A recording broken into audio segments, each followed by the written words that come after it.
peeps, welcome back to my channel. Yeah. As you see, I am redecorating my room and I got all of my collectibles as you see here, but sometimes I get them and I just hate like how they look, so I end up repainting them.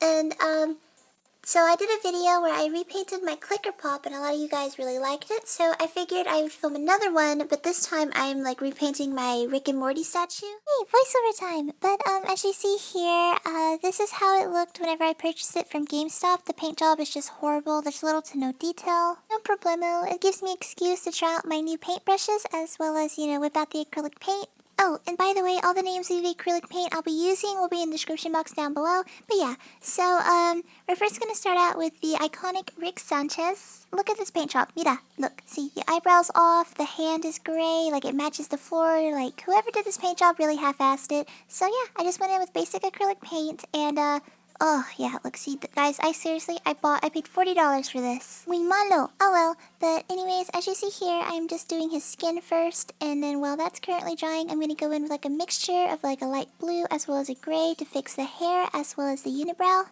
And if you didn't know, acrylic paint dries fairly quickly, so whenever all that dried, I went in with black acrylic paint as well as my paintbrush and safety pin to add little details here and there.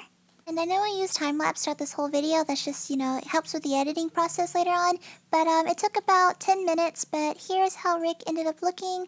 So now that he's out of the way, I'm going to go ahead and jump on to work on Morty. Okay, so Morty's all bug-eyed, I can't fix that, guys, it's just how it was modeled. But repeating the same steps I did whenever I repainted Rick, I'm just going to go in with the base colors, fix his skin and all that stuff, and then go in with black acrylic paint to add the details. Like, okay, yeah, besides the bug eyes, Morty looks so much better than he originally did. Yeah, but I'm already feeling the effects of the Delta 8 gummy. It's like so weird doing a voiceover and watching like this edited clip. But yeah, so Rick and Morty are out of the way, and now the final thing to do is just paint over the Armageddon. Well, because he's just a big yellow head, I really didn't do much. All I did was just go in with black acrylic paint and just kind of outlined everything. Thank God, too, because like working on both Rick and Morty, like I'm serious, it took maybe about 30 minutes, and with him it only took me 2. Maybe a little longer than that. Like I said, I can't remember Delta 8 gummy while doing a voiceover.